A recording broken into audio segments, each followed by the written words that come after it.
Hi everyone. काफ़ी लोगों को इंटरमिटेंट फास्टिंग को लेके ये कन्फ्यूजन है कि हम उसमें 1 मील लें या हम उसमें 2 मील लें। तो आज इस वीडियो में मैं आपका ये कन्फ्यूजन क्लियर करने वाली हूँ ताकि इंटरमिटेंट फास्टिंग को आप और इजीली अपनी लाइफ में इंक्लूड कर सकें। दोस्तों, वीडियो को पूरा ध्यान से सुनिएगा, समझ नहीं आए तो दोबारा सुनिएगा, बट प्लीज़ कोई पार्ट स्किप मत करिएगा ताकि आपके दिमाग में कोई कन्फ्यूजन नहीं रह जाए इंटरमिटेंट फास्टिंग को लेके।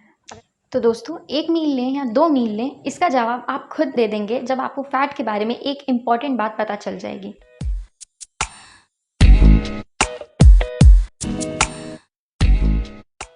इस वीडियो को देखने के बाद आप मेरे चैनल को ज़रूर चेकआउट करिए। आई एम श्योर आपको हेल्पफुल वीडियोस मिलेंगे।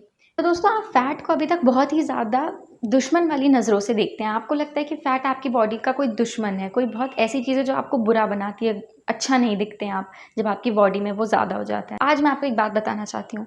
फैट एक्चुअली में पोटेंशियल एनर्जी होती है, यानी कि आपकी बॉडी के अंदर जो आप खाना खाते हैं, ये वही एनर्जी है जो आप हमेशा बोलते हैं कि यार हमारी बॉडी में एनर्जी नहीं है, हमें स्फूर्ति चाहिए, हमें बहुत एनर्जेटिक बनना है। ये वही एनर्जी है जो कि क्योंकि बहुत ज़्यादा हो गई है तो उसे फैट स्टोरेज में रख दिया गया है। ये कोई अलग चीज़ नहीं है, यानी कि फ़ैट कोई अलग चीज़ नहीं है। अगर आप वेट लॉस के या फैट लॉस के कंटेक्स्ट से देखें तो ये आपकी पोटेंशियल एनर्जी होती है। इसी एनर्जी को आपका शरीर यूज़ करता है देखने के लिए, सुनने के लिए, खाना खाने के लिए, पलक झपकाने के लिए, कुछ बोलने के लिए, सोते टाइम, हर एक चीज़ में आपकी जो बॉडी है वो इसी फैट को ही यूज़ करती है। तो अगर आपको ये लगता है कि फैट कोई बुरी चीज़ है तो आज से अपने दिमाग से ये बात हमेशा हमेशा के लिए क्लियर कर दीजिए।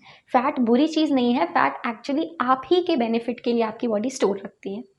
इसका दूसरा कंसेप्ट ये है दोस्तों कि आपकी बॉडी आपके शरीर में फैट को उस दिन के लिए स्टोर करती है जिस दिन उसे खाना नहीं मिले। और इस वक्त से या इस दिन से मेरा मतलब एक दिन नहीं है। आपकी बॉडी 7 दिन, 8 दिन, 10 दिन, 15 दिन तक बिना खाए रह सकती है एक्सट्रीम कंडीशंस में। ये कोई हेल्दी कंडीशंस की बात नहीं कर रही हूँ मैं कि आपकी बॉडी का जो इवोल्यूशन हुआ है वो इसीलिए हुआ है कि आप ढेर सारा खाना इकट्ठा कर सकें, स्टोर कर सकें आपकी बॉडी। तब जब आपको कई महीनों तक या कई दिनों तक खाना नहीं मिल रहा है, ऐसा नहीं है कि एक व्यक्ति है जिसने आज खाना नहीं खाया और अगले दिन उसकी डेथ हो गई, ऐसा आपकी बॉडी नहीं करेगी। आपकी बॉडी इतना स्टोर करके रखती है अपने अंदर, फैट को इतने अच्छे से मोबिलाइज करती है, उसी फैट को निकाल के आपको एनर्जी देगी। भले ही आपको खाना नहीं मिले, उसके बावजूद आपकी बॉडी आपको 10 दिन, 15 दिन आपको ज़िंदा रख सके। तो ये इसका बेसिक कंसेप्ट है। आई थिंक अब आपको समझ में आएगा कि फ़ैट कोई बुरी चीज़ नहीं है, ये आप ही के बेनिफिट के लिए है। आपको अब दिमाग से इसको सोचना ऐसे स्टार्ट करना है कि ओके, मैंने इतने दिन का खाना अपनी बॉडी में स्टोर करके रखा है ऑलरेडी। जब आप ऐसा सोचने लगेंगे ना तो थोड़ा-सा आपका माइंड चेंज होगा, थोड़ा-सा आपका देखने का नज़रिया बदलेगा कि अच्छा, फ़ैट कोई बुरी चीज़ नहीं है, ये एक्चुअली में हमारी ही बॉडी हमारे हेल्प के लिए कर रही है। आई होप आपको इससे समझ में आ रहा होगा कि आपकी बॉडी ने कितने दिनों तक का खाना सेव करके रखा है। जितना ज़्यादा आपकी बॉडी में फ़ैट स्टोर्ड है, यानी जितनी एनर्जी स्टोर्ड है, आप इमेजिन करिए आपका शरीर उतने दिन तक बिना खाए रह सकता है। इसका मतलब ये नहीं है दोस्तों कि आपको दिन भर भूखे रहना है, आपको ये मैं बिल्कुल नहीं कह रही हूँ। तो अब इसमें सबसे लॉजिकल डिसीजन क्या है? सबसे लॉजिकल बात आप क्या कर सकते हैं? आप ये कर सकते हैं कि आप अपनी बॉडी को इस तरह डेवलप करें कि वो जो स्टोर्ड फैट है वो उसे निकाल के यूज़ करें।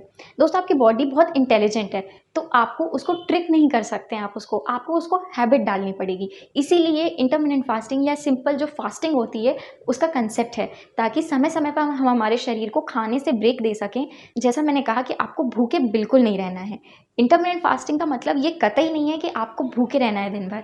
इसकी सबसे खूबसूरत बात यही है कि आपको खाना खाना है, लेकिन इस तरह से खाना है, इस स्ट्रैटेजी के साथ खाना है कि आपकी बॉडी खुद ब खुद अपने पुराने स्टोर्ड फैट को निकाल के उसको यूज़ करे, देखने में, चलने में, फिरने में, आपकी डेली जो भी एक्टिविटीज़ हैं उनमें। उससे क्या होता है? उससे होता ये है कि जब वो स्टोर्ड फैट को निकाल के यूज़ करती है तब जाके आपको बाहरी तौर पे रिज़ल्ट दिखता है और आप कहते हैं कि यार मैं पतला हो गया या मैं पतली हो गई। तब आपको दिखता है कि ओह, मेरा वेट लॉस हो रहा है। तो ये जो वेट लॉस जिसे आप समझते हैं, आप इसे फैट लॉस जिसे समझते हैं, ये बेसिकली आपकी बॉडी जो स्टोर्ड फैट है उसको निकाल के यूज़ कर रही है। आगे बढ़ने से पहले मैं आपको एक इंटरेस्टिंग बात बताना चाहती हूँ। आज जब मैं ये वीडियो शूट कर रही हूँ, इस वक्त अभी बज रहा है करीबन 2 और मैं उठी सुबह 3 बजे हूँ। मेरा डेली रूटीन यही है कि मैं सुबह 3 बजे उठती हूँ। तो दोस्तों, सुबह 3 बजे से मैं उठी हूँ और अभी 2 बज रहा है और मैंने अभी तक कुछ भी सॉलिड नहीं खाया है। सिर्फ मैंने 1 ग्लास जूस पिया है। और अगर आप मेरी एनर्जी लेवल देख सकते हैं, आप मुझे अगर देख सकते हैं, तो मैं कहीं से भी थकी हुई, मैं कहीं से भी चिड़चिड़ी, परेशान आपको नहीं दिख रही होंगी।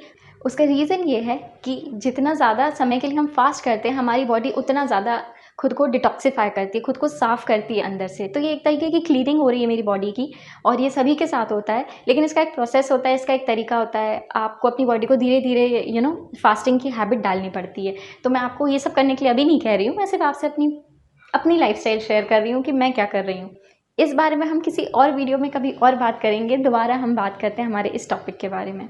अब आते हैं दोस्तों वीडियो के एक और इम्पॉर्टेंट पार्ट पे। अब यहाँ से वीडियो को बहुत ध्यान से सुनिएगा दोस्तों, क्योंकि ये बहुत क्रूशियल पार्ट है वीडियो का, बहुत ही ज़्यादा इम्पॉर्टेंट। अगर आपने इसमें एक भी चीज़ मिस कर दी तो फिर आपको इंटरमिटेंट फास्टिंग के सिर्फ और सिर्फ साइड इफ़ेक्ट्स दिखेंगे, बेनिफिट नहीं दिखेगा। इम्पॉर्टेंट बात ये है कि आपको अपनी बॉडी को न्यूट्रिएंट्स देना है दिन भर। यानी कि आपको उसे एक मील देना है जो कि अच्छा खासा बड़ा मील हो, जिसमें कि बहुत सारे न्यूट्रिएंट्स हों। क्योंकि अगर आप न्यूट्रिएंट्स में कंजूसी करेंगे दोस्तों, ध्यान से सुनिए, अगर आप न्यूट्रिएंट्स में कंजूसी करेंगे तो आप इंटरमिटेंट फास्टिंग को लंबे समय तक नहीं कर पाएंगे। आपके अंदर कमज़ोरी आएगी, आपके शरीर में कमज़ोरी आएगी और आप बीमार पड़ेंगे। हेल्दी बनना तो दूर की बात है, आपकी जो एग्जिस्टिंग हेल्थ कंडीशन है आप उससे कई ज़्यादा नीचे गिर जाएंगे।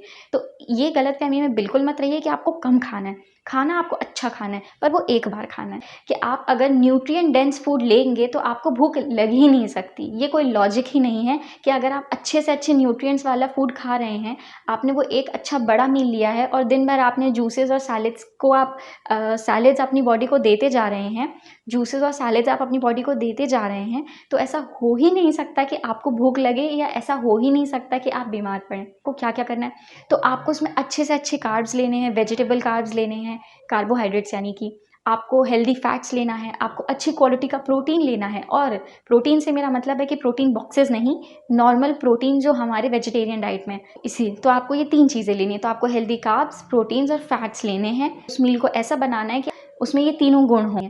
वो एक मील जो आप खाओगे उसको बड़ा होना चाहिए, वो प्रॉपर होना चाहिए, न्यूट्रिएंट से भरा होना चाहिए। बड़ा मील होने का मतलब ये बिल्कुल नहीं है कि आप रोज़ बैठ के आप तेल भरी चीज़ें खा रहे हैं, फ्राइड चीज़ें खा रहे हैं, ये मेरा मतलब नहीं है कि पकौड़े और भजिए और इस टाइप की चीज़ें आप खा रहे हैं, नहीं।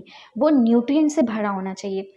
इंटरमिटेंट फास्टिंग में आपका एम ये है कि आप पूरे दिन अपनी बॉडी को न्यूट्रिएंट वाले फूड्स दें। उसके बाद आप क्या कर सकते हैं, उसके बाद आप जूस पीजिए। आपको दिन में अगर लगता है बार-बार तो आप 2 से 3 बार जूस पीजिए। फ्रूट्स ज़रूर खाती हूँ मैं, फ्रूट जूसेस नहीं लेती हूँ। दूसरी इम्पॉर्टेंट बात ये है कि सैलेड्स और वेजिटेबल्स के बिना, वेजिटेबल सैलेड या जूसेस के बिना आप इंटरमिटेंट फास्टिंग अगर करने की सोच रहे हैं तो प्लीज़ इस आइडिया को आज और अभी ड्रॉप कर दीजिए। फिर इंटरमिटेंट फास्टिंग आपके लिए नहीं है। अगर आप ये सोच रहे हैं कि आप सिर्फ दाल रोटी और सब्ज़ी खा के, जो घर में नॉर्मल सब्ज़ी बनती है वो खा के आप इंटरमिटेंट फास्टिंग कर लेंगे, तो थोड़ा-सा मुश्किल है आपके लिए, क्योंकि मैं ये पर्सनली बिल्कुल सजेस्ट नहीं करूँगी। मैं जो खुद कर रही हूँ, मैं वो ही आपको सजेस्ट कर सकती हूँ। जो मैं पिछले 2 ढाई सालों से कर रही हूँ, मैं सिर्फ वो ही आपको सजेस्ट कर सकती हूँ, और मैं वो ही सजेस्ट करूँगी क्योंकि मुझे पता है, मैं उसी कॉन्टेक्स्ट में बता सकती हूँ कि क्या हेल्दी है और क्या नहीं है। उसके अलावा अगर आप कुछ करेंगे और आप उसको इंटरमिटेंट फास्टिंग समझ रहे हैं, तो फिर ये गलत है।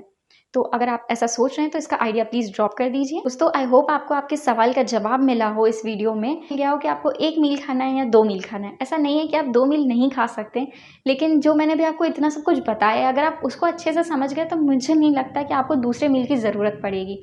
ये चीज़ मैं पिछले 2 ढाई सालों से कर रही हूँ दोस्तों, तो आई होप मेरा एक्सपीरियंस आपके काम आया हो। दोस्तों, इस वीडियो को शेयर ज़रूर करिए अगर आप चाहते हैं कि आपके कोई पहचान का इंसान परेशान है, तो उसको मेरी वीडियो ज़रूर शेयर करिए, ये सबसे अच्छी हेल्प हो सकती है। अगर आपको पसंद आया हो तो ज़रूर लाइक करिएगा और चैनल को सब्सक्राइब करना ना भूलिए। Thank you so much.